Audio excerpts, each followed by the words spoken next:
A lot of movement for Shohei Ohtani to the Cubs. And you're saying, no, he wants to stay on the West Coast. Well, he might, but I'll tell you something. Vegas feels like you better keep an eye on the Chicago Cubs for Shohei Ohtani. We're going to talk about that and more. Welcome to the Cubs Baseball Channel.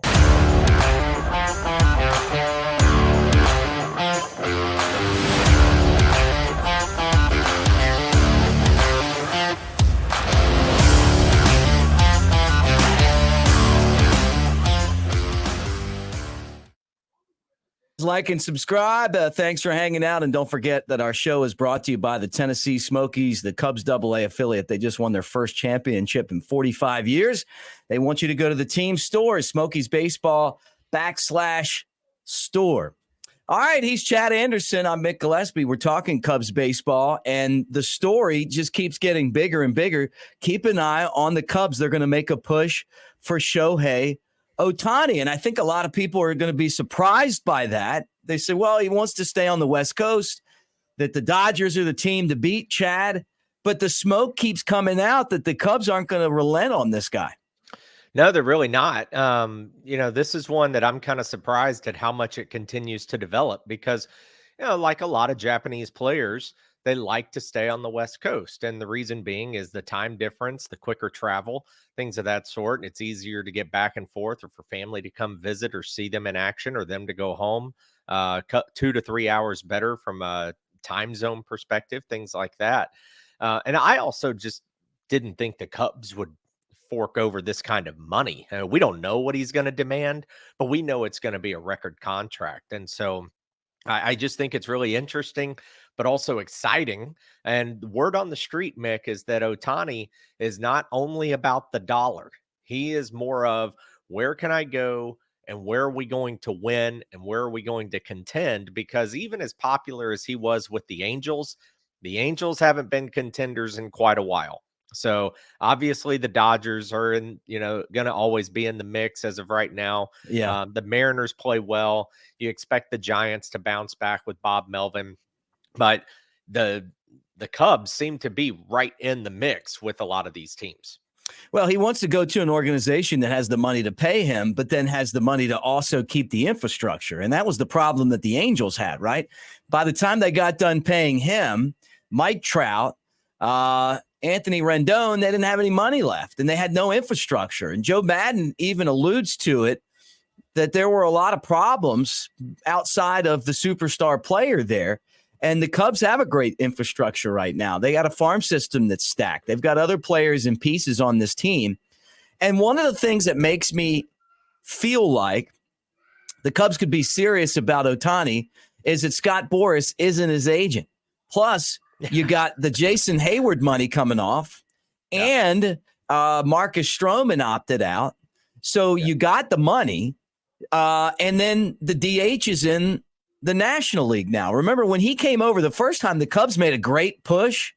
Jed Hoyer was part of that with Theo Epstein, trying to convince him to play for the Cubs. He wanted to stay on the West Coast. He went to the Angels.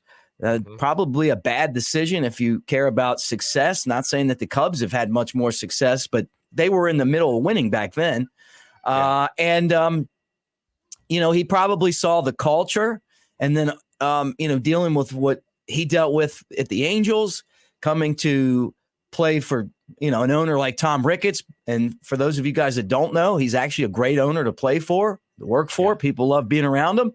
Well, he's a fan. And he's a fan, and he's a good guy, and he's hands off, and that wasn't the case obviously with the Angels. And all of a sudden, you start to see this thing, and it's like, why not? The Craig Counsell move signals that the Cubs are serious contenders, but Chad, something else besides rival GM saying, "Hey, the Cubs are a dark horse in this," which has been reported, and media guys giving their odds and kind of having the Cubs as a team that's in the mix. Vegas has stepped in, haven't they? Vegas has stepped in. And part of this has to do with Craig Counsell being named as manager. The Cubs were always linked to Ohtani as far as they'll kick the tires and see what kind of realistic opportunity there is here. But in the last week or two, and especially since Craig Counsell has been named as the new Cubs manager and being the highest paid manager in Major League Baseball with his 5-year, $40 million contract, the Cubs have now surged ahead of every team but the Dodgers. The Cubs went from plus 2,000, which is 20-1, meaning you risk 100, you win 2,000, to land Shohei Ohtani, to now being just plus 350. So the Cubs are number 2, according to Vegas, to land with land Ohtani, with the Dodgers being the only other team at plus 110 that leads the Cubs. Now, the Giants, the Yankees, I want to say the Mets maybe as well, and the Mariners not too far behind. I think the third team is around plus 450 or plus 500.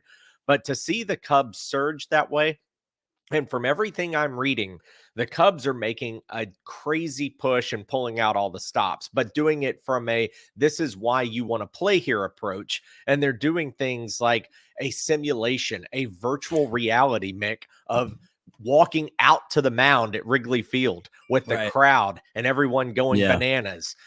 Go Cubs Go being played, giving him a locker room experience, trying to do all the things to show him what it would be like to wear the Cubby blue and the pinstripes. Yeah, I think it would be great for him to wear the Cubby blue and the pinstripes. I can imagine that the Cubs would make a lot of the money back in merchandise sales. Yeah. I mean, this guy is an international star. He is a mega star in Japan. He's a mega star in America. I mean, he's one of the few baseball players that you actually see on commercials these days, on national campaigns. On top of that, he can pitch and he can hit. I guess that's the last topic on Ohtani, is that he's not going to pitch. He just had his second Tommy John surgery. He was playing injured last year, and he continued to hit and hit and hit and hit. So you would think that he'll be back as a hitter this season, and then next season you could use him as a pitcher.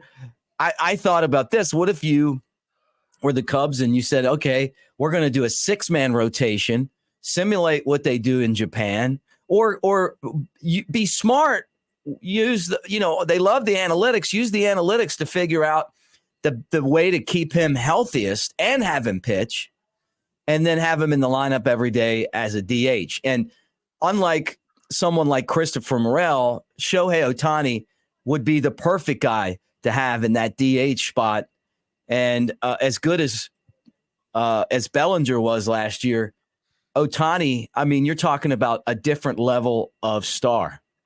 Well, also, too, when he's able to come back and pitch, you're taking 2 positions for one guy. Yeah. I mean, you've got a guy who now can be in the rotation. And then, of course, DH on days that he's not pitching, or when he is pitching, he could still hit if you wanted him to. So it's just kind of so unique, to have this kind of a talent available. And so when people say, oh my God, I can't believe he demands that much money, but think about how good he is as a pitcher, and then think about how good he is as a hitter, and what you would pay for each of those statistically, like if they were 2 separate humans, right? What would you pay for those stats on the pitching side and the hitting side? And when you combine them, I mean, shoot, it almost feels like you may be getting a bargain depending on what the final number is. But it's just not crazy that somebody of that caliber is going to demand this price tag. I'm shocked. I didn't really think that this was a deal. I didn't think that the Cubs would really be in the mix like this, and they are. We'll see what happens. I think it's going to be hard to beat the Dodgers.